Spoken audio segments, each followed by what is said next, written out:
오늘 주신 말씀은 누가복음 15장 1절부터 7절까지의 말씀을 보겠습니다. 모든 세리와 죄인들이 말씀을 들으러 가까이 나아오니 바리새인과 서기관들이 수군거려 이르되 이 사람이 죄인을 영접하고 음식을 같이 먹는다 하더라. 예수께서 그들에게 이 비유로 이르시되 너희 중에 어떤 사람이 양 100마리가 있는데 그 중에 하나를 잃으면 99마리를 들에 두고 그 잃은 것을 찾아내기까지 찾아다니지 아니하겠느냐. 또 찾아낸즉 즐거워 어깨에 메고 집에 와서 그 벗과 이웃을 불러 모으고 말하되 나와 함께 즐기자. 나의 잃은 양을 찾아내었노라 하더라. 다 같이요. 내가 너희에게 이르노니 이와 같이 죄인 한 사람이 회개하면 하늘에서는 회개할 것 없는 의인 99으로 말미암아 기뻐하는 것보다 더 하리라. 아멘. 기독교의 진리를 보면 세상의 원칙과는 다른 것들이 참 많습니다. 다른 정도가 아니라 세상의 원리와는 정반대, 때론 역설적인 것들이 많이 있습니다. 세상에서는 경제 원리, 돈이 돼야 뭔가 움직이지, 그거에서 뭐 얼마나 벌겠다고 하는 것들이 중요하죠. 그리고 이성, 합리주의, 이성에 입각한 모든 걸 이성적으로 판단해야만 되는 이성주의, 또 합리주의, 그리고 자아중심주의, 그게 나와 무슨 관련이 있는데 꼭 내가 관련이 돼야만 움직이는 이런 것들이 많이 있습니다. 물론 필요한 것도 있지만은 그러나 그에 비해서 하나님께서 주시는 말씀의 원리는 그와 다를 때가 많죠. 때문에 그들이 볼 때에는 성경에 입각한 하나님의 그 신앙 중심의 삶이 어리석게 보입니다. 말이 안 된다고, 요즘 누가 그렇게 사냐고 말을 하죠. 이것들 때문에 믿지 않는 분들에게 다가갈 때에 부담스럽게 여기게 되고 신앙을 얘기하고 싶어도 대화하기가 꺼려지는 것들이 많이 있습니다. 그런데 우리가 때로는 부담스럽게 여기고 자신 없어 하는 역설적이고 너무나 다를 수 있지만 그러나 그 다른 원리가 정작 하나님의 놀라운 역사의 기준이 된다는 것을 우리가 보게 됩니다. 오늘 우리는 너무나 잘 아는 비유이죠. 이 잃은 양 한 마리를 찾는 비유는 믿는 자만이 아니라 다른 사람들도 많이 알고 있는 그러한 비유인데, 이 비유 속에서 우리가 어떻게 살며 또 한 영혼을 향한 우리의 마음이 어떠해질지를 다시금 돌아보고자 합니다. 첫째로 오늘 주시는 교훈은 신앙은 경제 논리나 이성 합리주의를 초월하는 사랑의 원리인 것을 보여줍니다. 우리가 물질주의나 이성주의라든가 이것들을 거부한다고 해서 물질을 무시하거나 이성을 무시하는 것은 결코 아닙니다. 우리 삶에 물질이 필요하죠. 또 이성의 활동도 중요합니다. 말도 안 되는 것을 억지로 하진 않습니다. 그러나 물질로만 이해하고 이성으로만 보는 그러한 물질주의와 이성주의를 거부하는 것이지, 하나님은 그 모든 것들을 다 활용하십니다. 거기에만 묶여 있다 보면 하나님의 더 넓은 세계와 영적인 오묘한 세계를 이해할 수 없기 때문에 그것을 초월하고 우리는 바라봅니다. 오늘 본문에서 아시는 것처럼 100마리 가운데 한 마리가 잃어버렸습니다. 어디 갔는지를 찾을 수가 없는 가운데에서 이 목자는 99마리를 두고 한 마리를 찾아서 산을 헤매고자 합니다. 이 자체가 사실 이해가 안 됩니다. 왜냐하면은 그 99마리를 잘 가꾸는 게 낫지, 이 한 마리 때문에 99마리를 자칫 잃을 수도 있는, 이것은 사실 경제 원리로 볼 때에는 그 한 마리를 찾기 위한 노력과 에너지를 99마리를 더 잘 키우는 것이 훨씬 소득이 많다는 것은 분명합니다. 또 이걸 찾는다는 것이 요즘 같으면 드론에다가 카메라 달아서 띄워서 대충 볼 수도 있거나 위치를 추적할 수 있는 뭔가 있으면 나은데 아무것도 없는 가운데에서 그냥 이 산을 헤맨다는 것, 산 골짜기를 가파르게 헤매야 되겠고 또 그 가운데 나뭇가지에 걸릴 수도 있고 돌멩이를 밟을 수도 있고 온갖 이런 가운데 확률도 별로 없어 보이는데 이걸 왜 찾나? 바로 목자는 그 양을 포기할 수 없는 사랑 때문에 그렇습니다. 부모가 자녀를 위해서 희생할 때에 그것은 뭘 바라고서가 아니라 자녀를 향한 부모의 사랑은 경제 논리나 이성을 따질 수 있는 것이 아닌 희생적 사랑으로 많은 것들을 감당하는 것과 마찬가지죠. 오늘 이 한 마리를 찾는 목자의 마음을 볼 때 우리는 오해할 수 있습니다. 즉 오해하기를 이 목자는 너무 욕심이 크다. 99마리 가지고 만족하지 그 한 마리까지 그걸 찾으려고 그렇게 애를 쓰냐. 마치 소위 우리 주위에도 부자들이 그냥 한 푼을 더 아낀다고 해서 너무 인색할 때가 있으면 말하는 것처럼 그 정도면 됐지 뭐 그것까지 또 그냥 챙기려고 그러냐 이렇게 욕심 많은 것처럼 오해할 수도 있습니다. 때로는 이 목자를 향해서 제정신이 아니다. 그 한 마리가 뭐라고 그 시간에 나머지를 더 키우지 조금 뭔가 판단할 줄 모르는구나. 이성적으로 부족한 사람이라고 비판할 수도 있습니다. 그런데 이 목자는 그러한 차원이 아니고 이 한 마리 잃어버린 양 지금 혹시라도 그 맹수한테 물려 찢긴 것은 아닐까. 분명히 지금 굶주리고 있을 터인데 어디선가 굶주리고 두려워 떨고 있지 않을까. 이 양을 바라볼 때에는 나머지 99마리보다도 이 양을 그냥 두고 볼 수 없는 긍휼의 마음 때문에 움직이게 되는 것이죠. 하나님과 인간의 이 신앙 관계에 있어서는 이와 같이 경제 논리나 이성주의나 합리주의로는 따질 수 없는 그냥 두고 볼 수 없는 결코 포기할 수 없는 무언가가 있는 이 사랑의 힘이 우리를 움직입니다. 이 시간도 우리가 예배를 위해서 함께 예배를 참여하는 가운데 있습니다. 이 문정동에 거주하시는 분은 우리 가운데 한 두 사람밖에 없습니다. 나머지는 다 멀리서 오시죠. 저는 분당서 오고 있고 박 목사님 구리에서 오시고 계시고 반포, 봉천동, 또 성수동 그냥 각자에서 다 모이고 있습니다. 혹자는 말하기를 뭐 그렇게까지 모이냐? 가까운 동네에 교회가 좀 많은가? 그 교회를 오가느라고 가는데 1시간 오는데 1시간 차 막히면 더 걸릴 수 있는데 뭘 그렇게까지 하느냐? 교회라는 것은 절도 그렇지만 1년에 몇 번 가면 됐지 그걸 뭐 매주마다 가느냐 하면서 오해할 수 있습니다. 당신 그만하면 먹고 살 수 있는데 뭘 그렇게 또 아직도 소원을 이루겠다고 그렇게 목을 메고 종교에 얽매이느냐. 좀 적당히 살자. 또는 당신 아직 뭔가 좀 모르는구나. 요즘 시대엔 누가 신을 믿냐. 누가 그렇게까지 열심히 하느냐. 좀 적당히 하라고 하는 그런 우리의 열심을 뭔가 소원 성취 축복받기 위한 그러한 열심으로 오해하거나 뭔가 조금 이성이 부족한 또는 뭔가 마음이 약해서 뭔가 의지하고 싶은 이렇게 우리를 오해하는 경우들이 많이 있습니다. 그럴 때 우리가 할 수 있는 말은 우리가 더 무엇을 얻고자 함이 아니다. 우리가 편한 것, 가까운 곳에 가서 그냥 1시간 잠깐 갔다 오면 되는 이런 편리를 몰라서가 아니다.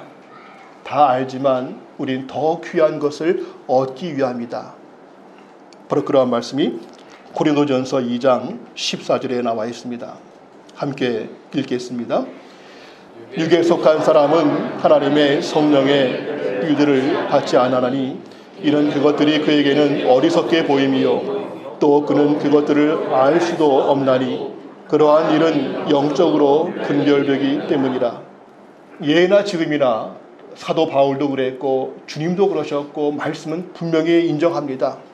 이 모든 하나님의 말씀에 대해서 세상 사람들은 분명히 어리석다고 말이 안 된다고 그렇게까지 할 필요가 없다고 말할 것이다.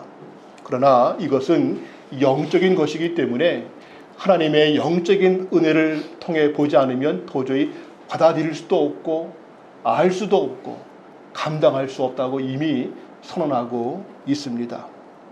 때로는 종교적 열심을 가지고 겉으로 볼 때에는 비슷하게 할지라도 똑같이 성경책을 읽고 교회 예배를 참여한다고 하지만 그러나 그러한 종교적인 열심이 아니라 하나님의 영, 성령의 인도를 따라서 그 마음의 변화가 없이는 결코 알 수 없다고 이미 선언하고 계신 것이죠.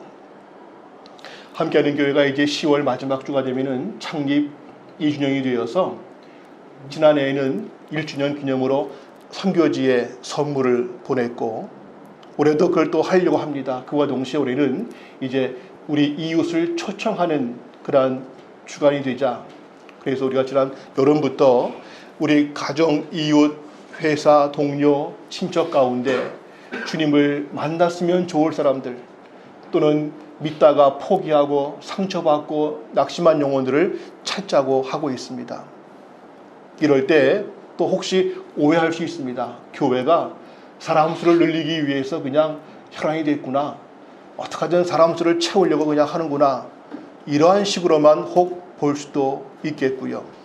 또는 요즘 시대에 누가 전도한다고 교회 오느냐.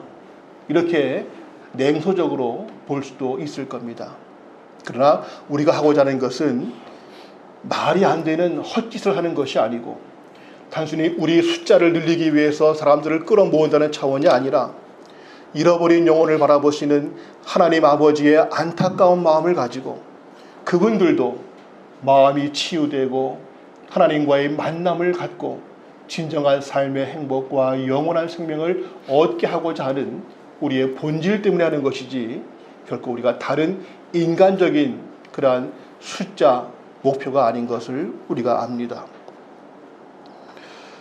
우리가 추구하고자 하는 이 모든 것들은 영적인 것이기 때문에 성령을 통하여 이해하지 못하면 전혀 매력도 없고 이해도 안 되고 감당할 수도 없다는 것이죠. 요즘에 우리가 아침마다 박 목사님의 매일 묵상 보시는 분들은 아시지만은 고린도 후서를 보고 있지 않습니까? 그 말씀의 주 내용은 하나님께서 인정하시는 삶은 세상의 인정과는 다르다. 우리는 예수 믿고 잘 되고 부자가 되고 만사 형통이 될 때 남들이 보면은 역시 예수를 믿으면 잘 되는구나. 이렇게 돼야만 뭔가 하나님의 영광이라고 볼지 모르지만 우리는 거꾸로 바울도 그랬죠. 예수 믿고 난 다음부터 그의 인생은 거의 망했다고 볼 수 있을 만큼 잘 나가던 유대 바리새파의 대표인 바울이 예수 믿고 나서는 계속 허구한 날 감옥에 갇히고 고난당하고 풍랑을 맞고 죽을 위기를 겪고 이러면서도 그가 복음을 위해서 수고했습니다. 가는 곳마다 비판을 받죠. 네가 무슨 사도냐? 너 핍박자 아니었느냐? 그때마다 바울은 안타까운 마음으로 나는 주님의 부르심을 받았다는 것을 계속 치사할 만큼 변호해야만 되었던 상황이었습니다.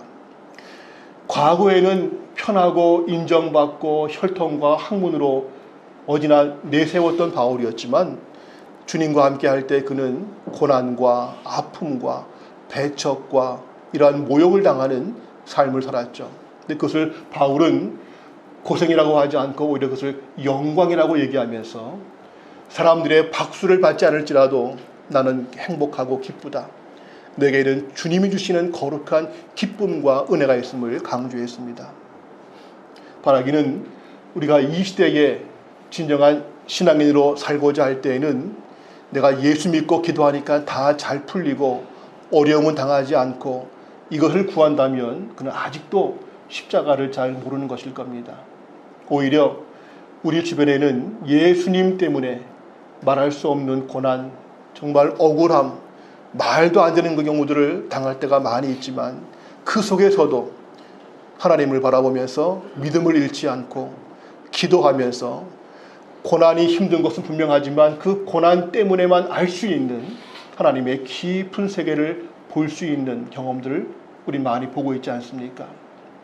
우리가 추구하는 것은 세상에 박수를 받는 부러워하는 화려함이 아니라 사람들은 이해하지 못하고 멸시하고 왜 그렇게 사냐고 비판할지 몰라도 하나님께서 인정하시고 하나님께서 우리를 격려하시고 비록 때가 돼야 알 수 있겠지만 그때까지는 답답하고 힘든 시간일지라도 십자가 위에 있을 그 영광을 바라보는 것, 이것은 이성적으로 볼 수 없는 영적인 세계인 것을 보게 되죠. 말씀 가운데 보시면 많은 사건들이 사실은 이해하기 어려운 게 많습니다.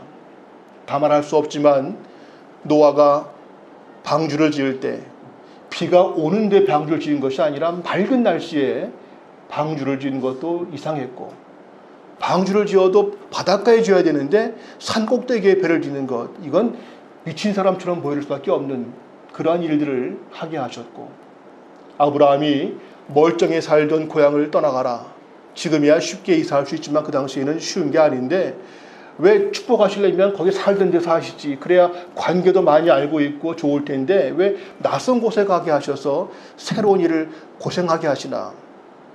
100세에 낳은 아들을 바치라, 바치라고 하실 거면 주실 말든가 하시지, 주식은 또 바치라, 이게 무슨 말인가. 하나같이 이해하기가 쉽지 않습니다. 이스라엘이 여리고성을 점령하기 전에 적들 앞에서 할례를 받으라.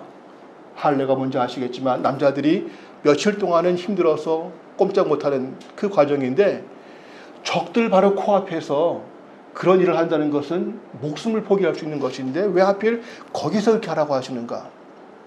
여리고성을 맴돌게 하실 때에 이거는 몰래 가서 쳐야 되는데 다 보는 자리에서 맴도는 것은 돌을 던지거나 화살을 쏘면 죽는 거죠.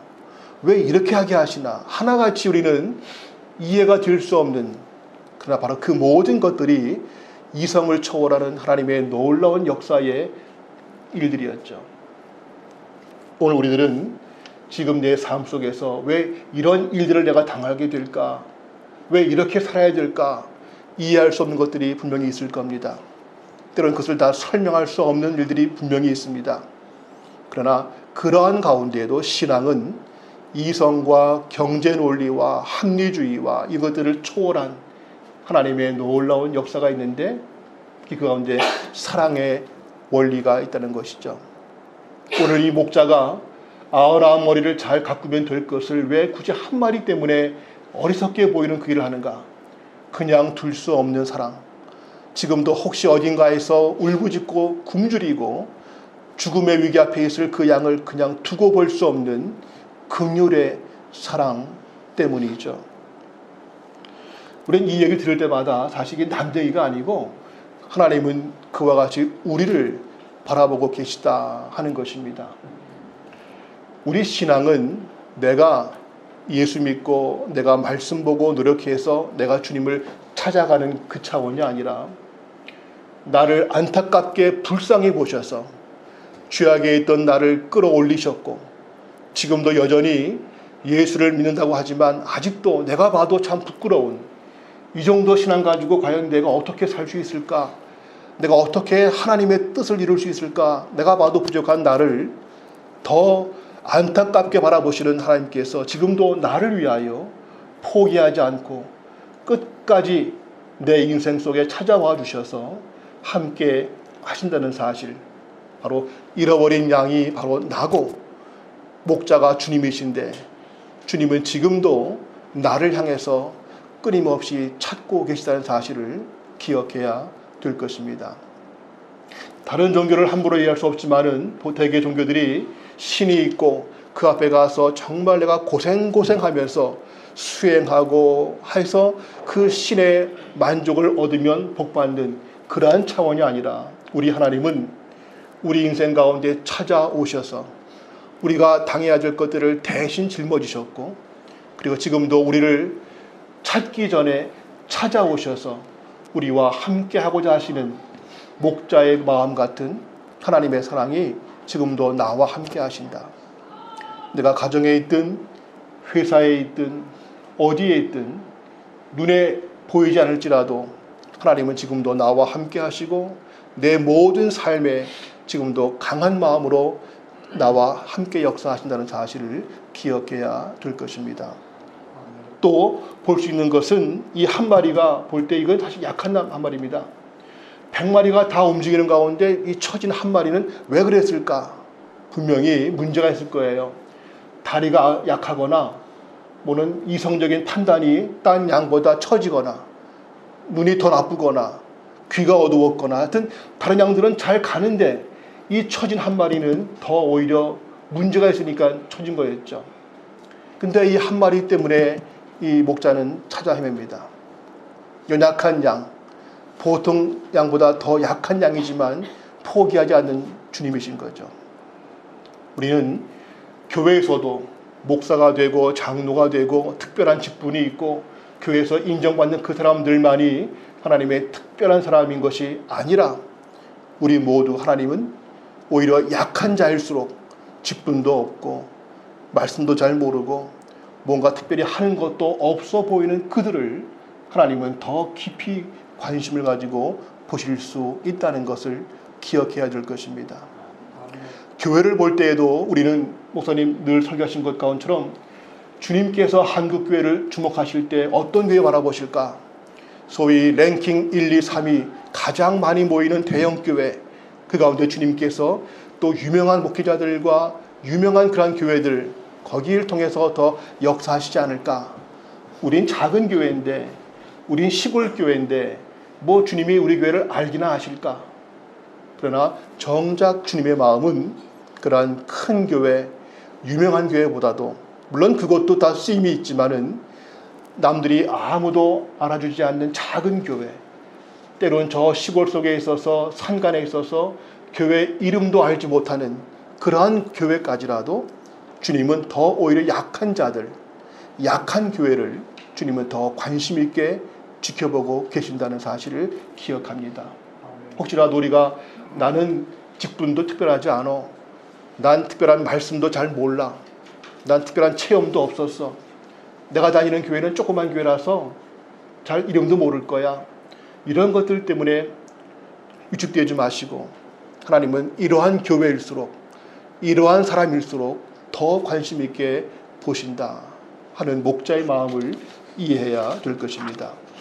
두 번째로 오늘 주시는 교훈은 한 영혼을 위한 수고가 필요하다는 것이죠. 잃은 양 한 마리를 찾는 것, 아까 말한 것처럼 결코 쉽지가 않습니다. 요즘에 어떤 한 아이가 잃어버려가지고 일주일 동안 그냥 군인들이고 뭐고 다 결국 찾았지요. 이거는 지금 목자 한 명입니다. 그리고 산속이 얼마나 험한지 혼자서 뭘 찾겠다고. 사실 이건 어리석어 보이는 헛수고가 될 확률이 많은 것이지만 이 목자는 그 일을 감당합니다. 온 산을 뒤지고 가파른 골짜기에서 넘어질 수도 있겠고 나뭇가지에 긁힐 수도 있겠고 돌멩이에 걸려 넘어질 수도 있겠죠. 그러나 이 목자는 어떠한 것도 주저하지 않고 찾아갑니다. 그리고는 그 말씀 보시면 이런 양을 찾은 후에는 즐거워서 어깨에 메고 온다고 했습니다. 물론 비유지만 그냥 끌고 오지 뭘 또 어깨에 메고 오는가. 이 양이 적어도 어린 양이든 큰 양이든 무게가 있는데 지금 목자도 이 양 찾느라고 힘들어서 기진맥진했을 텐데 그 양을 그냥 끌고 오지 그걸 또 어깨에 메고 온다는 것은 이건 너무나 큰 수고입니다. 아마도 짐작할 수 있는 것은 이 양이 헤매다가 다칠 수도 있겠고 제대로 걷지도 못할 수 있는 것을 우리가 짐작할 수 있습니다. 어쨌거나 이 목자는 찾는 데에도 수고했고 찾은 다음에도 그를 끌고 올 때도 어깨에 메고 오는 수고를 합니다. 양 한 마리가 뭐라고 그렇게 수고할까? 이 목자가 그렇게 한가한 사람일까? 우리는 한 영혼을 위한 우리의 수고의 가치를 다시금 보게 됩니다. 우리는 주님 앞에서 우리의 신앙을 위해서라면, 또 내가 한 영혼을 구원할 수 있다면, 내가 더 예수님 앞에서 내 영성이 자랄 수 있다면 어떠한 수고도 마다하지 않겠다고 하는 그런 마음들이 필요합니다. 말씀 사도행전 20장 31절 함께 읽습니다. 시작. 그러므로 여러분이 일깨어 내가 3년이나 밤낮 쉬지 않고 눈물로 각 사람을 훈계하던 것을 기억하라. 사도 바울이 교회를 다니면서 교회를 세우고 또 그 성도들을 섬기고 했는데 3년 동안을 밤낮 쉬지 않고 눈물로, 이 단어 하나하나가 의미가 큽니다. 3년 동안을 밤낮 쉬지 않고 눈물로 했다. 지금 바울은 사실 그 당대 최고의 학자였습니다. 요즘 같으면 유명한 그 경제학자들 점심 같이 함께 먹기 위해서도 큰 돈을 내지 않습니까? 이 당시에 사도 바울을 만나기 위해서라면 사실은 돈을 많이 주고도 대화할 수 있는 그러한 사람일 수 있을 만큼 학자인데, 그 지식으로 그냥 설교 한번 쫙 하면은 다 은혜 받고 이것이 아니라 그 엄청난 학자인 바울도 지식으로만, 말로만 때우는 것이 아니라 눈물을 흘리면서 밤이고 낮이고 잠도 안 자면서 수고를 해야만 겨우 교회가 이루어졌다 하는 것이죠. 오늘 우리가 정말 하나님께서 원하시는 그러한 믿음의 역사, 나와 내 가정이 정말 하나님께서 기뻐하실 수 있는 그러한 믿음의 가정, 우리 교회가 이 시대에 작지만 하나님의 뜻을 이루어가는 교회가 된다고 하는 것이 그냥 우리가 쉽게 마음 먹어서 일주일에 한 번씩 그냥 모여가지고 이렇게 된다고 되는 것이 아니라, 앞에 있는 목사부터 시작해서 우리 모두가 밤이고 낮이고 눈물로 수고하고 기도하면서, 아침마다 말씀 붙잡고 이 말씀대로 살겠습니다 기도하면서, 그리고 오늘 나눠드린 것처럼 기도 제목지를 함께 나누면서 우리 한 가정 한 가정이 정말 말씀 앞에 바로 서게 해달라고 기도하는 우리 모두의 정말 엄청난 수고와 눈물이 없다면 결코 안 될 것입니다. 주님께서 그렇게 하셨고 우리도 그렇게 한다는 것이죠. 여기 있는 저와 또 우리 박 목사님 두 사람이 함께 팀 목회로 여러분들을 섬기고 있는데, 어때 보입니까? 그냥 평일에 그냥 쉽게 놀면서 시간 보내고 하다가 주일만 잠깐 반갑다고 설교하고 또 헤어지면 그냥 뭐 하는지도 모르게 그냥 뭐 하실까 궁금할 만큼, 과연 우리의 문제를 알기나 하실까? 우리를 위해 정말 기도하는 건 맞나? 혹시 그렇게 마음 들지 모르지만 우리는 주님께서 보이신 것처럼 여러분들을 정말 보고 싶고 매일같이 보고 싶고요. 에이, 설마 정말 보고 싶고 궁금하고 기도하고 싶고, 여러분들에게 도움될 수 있다면, 특히 영적으로 말씀을 알 수 있고 영성을 위해서 훈련할 수 있다면 뭐든지 하고 싶어하는 그런 마음들을 갖습니다.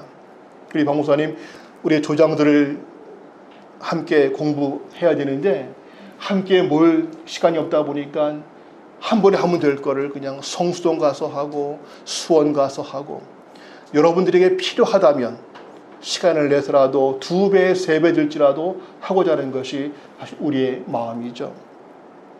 문제는 주님께서 그렇게 하셨고 우리에게도 주님을 위하다면, 영성을 위해서라면 정말 힘을 다하라고 부탁하고 계십니다.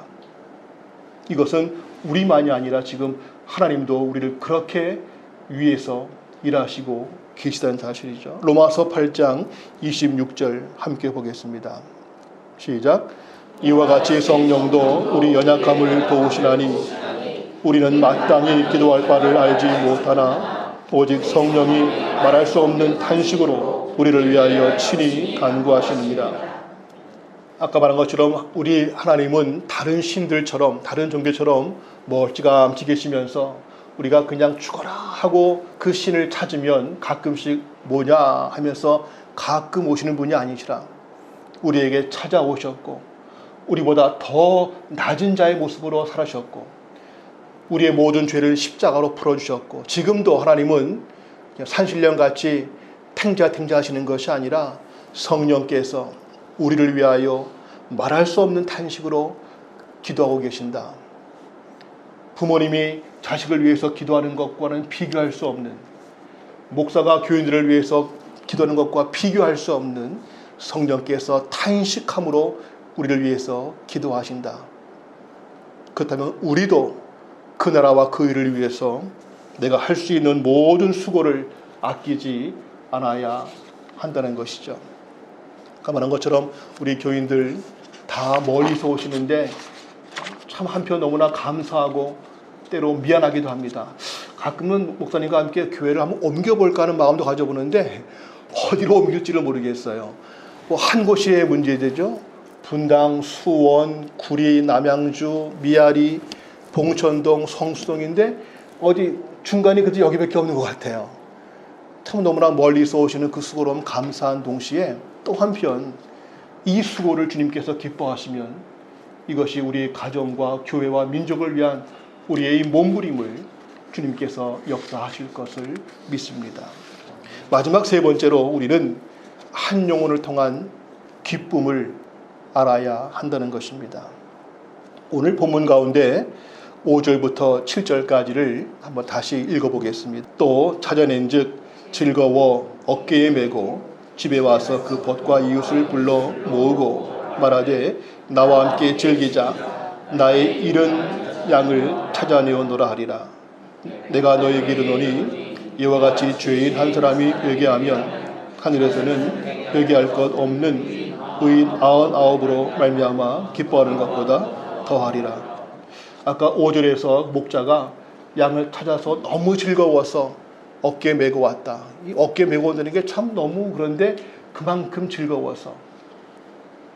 그리고는 와서 또 잔치를 베푸는데 벗과 이웃을 불러다가 잔치를 베풉니다. 탕자 비유도 아시겠지만 잔치를 하게 되면 그 당시에는 양 잡는 거는 몇 마리 잡아야 됩니다. 웃기는 게 양 한 마리, 그것도 약간 모자란 듯한 양, 처진 양을 찾아온다고 찾아와가지고는 그거 찾아왔다고 기쁘다고 또 다른 양들을 잡아서 먹는 잔치를 하는. 그 찾아온 양은 뭐고 그 잔치 때문에 또 죽어지는 양은 또 뭔가.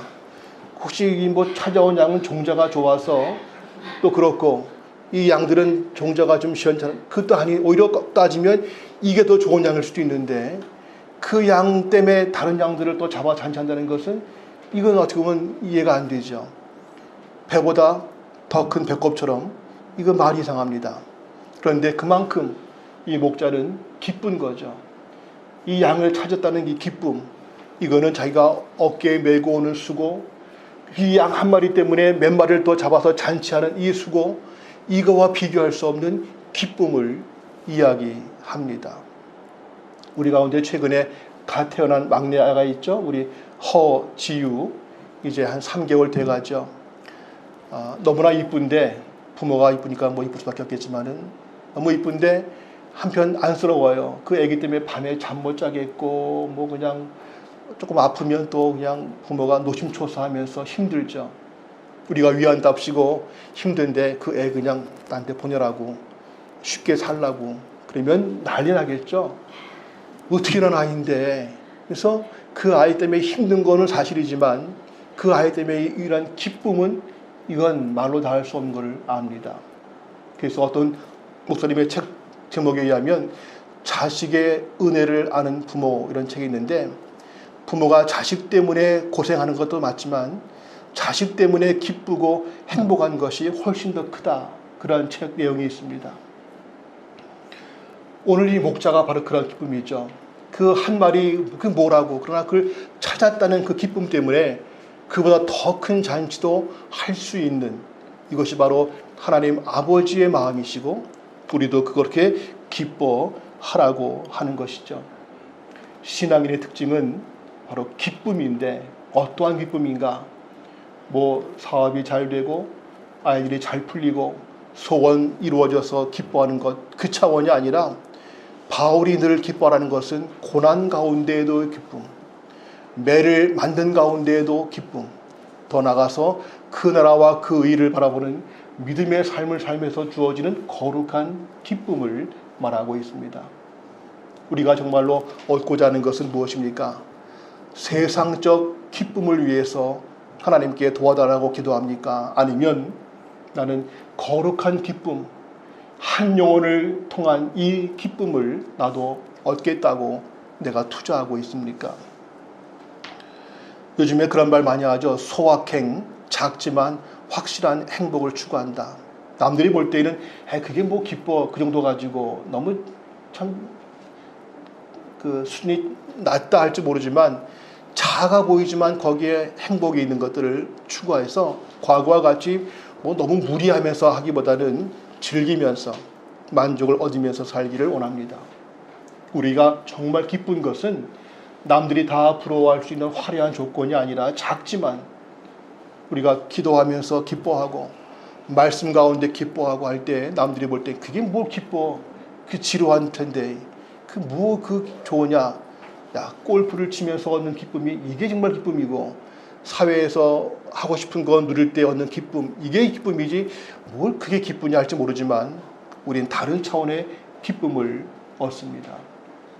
개인 얘기라 죄송하지만 우리 이남경 집사님의 아버님 한국교회 전도 사역의 아주 대표적인 목사님이십니다. 그 기관에서 이 한국 전도 폭발 관련된 사역에서 초창기부터 얼마 전까지 대표를 하시면서 한국교회 전체를 향한 전도 사역에 앞장섰던 분이십니다. 60이 좀 넘으셨는데 어저께 선교사 파송식을 받았어요. 나라는 피지란 나라, 뭐 여드름 나는 피지가 아니라 피지란 곳으로 10월 말쯤에 가려고 준비하고 계십니다. 거기 가서 하시려고 침도 좀 배우고 계시고 이것저것 공부하십니다. 한국교회를 위해서 그만큼 수고한 분이 없을 만큼 애쓰셨어요. 이제는 60 넘으셨기 때문에 자식들 보면서 그냥 다니면서 쉽게 살아도 누구 하나 뭘 할 수 없는 분인데 다시 또 준비해서 선교사로 가겠다고 어제 파송식을 받았습니다. 우리 카톡 보셔서 아시겠지만 사진들 혹시 보셨죠? 혹시 그 표정이 군대 가는 끌려가는 것 같은 그러한 무거운 얼굴이신지 아니면 기쁨에 있는 얼굴인지 보시면 아시겠지만 한번 제가 뵀었어요. 그분 다다음 주에 오셔서 설교하실 겁니다. 우리 교회에서. 아니 지금 연세에 뭘 또 나가십니까? 힘들 텐데 그때 그분의 여러 대화 가운데 한 영혼을 얻었을 때의 그 기쁨 물론 힘들죠. 선교지에 가서 그 날씨도 안 맞고 문화가 다르고 힘든데 그 한 영혼을 얻었을 때의 그 기쁨은 이건 내가 내 자식을 낳았을 때의 기쁨 이런 차원이 이건 아닙니다. 이 영적인 기쁨은 무엇과도 바꿀 수 없는 그리고 하나님께서 기뻐하심을 내가 본다면 이거는 너무나 영광스럽습니다 하면서 가십니다. 바라기는 우리가 남은 생에 뭐하고 살려고 하십니까? 어떻게 살고 싶으십니까? 라고 할 때 난 그냥 그동안 벌어놓은 거 잘 관리하면서 자식들 도와주면서 그냥 조용히 살죠. 물론 그것도 중요하지만 더 중요한 것은 하나님께서 원하신다면 하나님께서 기뻐하실 수 있다면 나도 그러한 세상적 기쁨이 아니라 거룩한 기쁨을 얻을 수 있다면 내가 그 일을 하겠다. 우리 집사님, 이 집사님께서 과거에 저랑 같이 선교지를 가신 적이 있습니다. 그분께서 60 중반 막 넘을 때였습니다.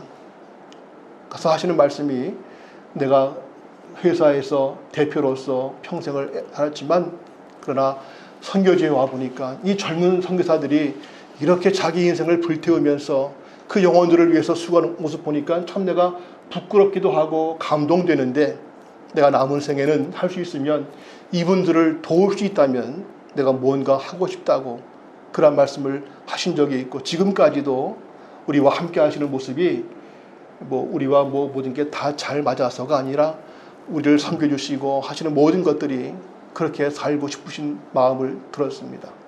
마치면서 우리 신앙은 지금도 그랬지만 앞으로도 세상적인 경제 논리와 이성주의와 편리주의와 자아중심주의의 관점으로 볼 때에는 이해할 수 없는 그러나 분명히 여기에 말씀의 원리가 있고 하나님의 축복의 원리가 있는 이 삶을 살겠다고 하는 다짐이 있기를 바랍니다. 그리고 내 영혼을 위해서라면 또 누군가의 한 영혼을 구원할 수 있다면 내가 어떠한 수고도 아끼지 않겠다. 그리고 내가 추구할 기쁨은 그러한 세상적 기쁨이 아니라 한 영혼을 얻고 그를 그리스도 안에서 세워나가고 주님께서 주시는 그 기쁨을 내가 얻고 싶다고 그러한 마음을 다짐하는 우리 모두가 될 수 있기를 소원합니다. 기도합니다. 살아계신 아버지 하나님, 잃어버린 양과 같은 저희들을 어떠한 수고도 십자가의 고통도 아끼지 아니하시고 찾아와 주셨고, 지금도 성령께서 우리를 위하여 말할 수 없는 탄식으로 기도하고 계심을 감사합니다. 지금까지 살아온 나의 모든 모습은 내 노력과 힘보다는 주님의 은혜였음을 고백합니다. 우리가 주님을 섬기는 이 모든 것들이 사람들이 볼 때에는 어리석게 보이고 불필요하게 보이고 낮아 보일지 몰라도 우리는 하나님의 뜻을 알기에, 영적인 삶의 가치를 알기에, 영원한 것을 위해서 우리가 그렇게 살기를 원합니다. 성령님, 우리를 도와주시고 내 남은 생애에 나도 그리스도의 모습으로 변화되게 하시되, 동시에 나를 통해 누군가에게 영혼을 얻을 수 있고, 그 영혼을 위해서 눈물과 수고를 아끼지 않고 그 영혼을 통해서 거룩한 기쁨을 얻을 수 있는 목자와 같은 이러한 삶이 되어지게 하옵소서. 예수님의 이름으로 기도합니다. 아멘.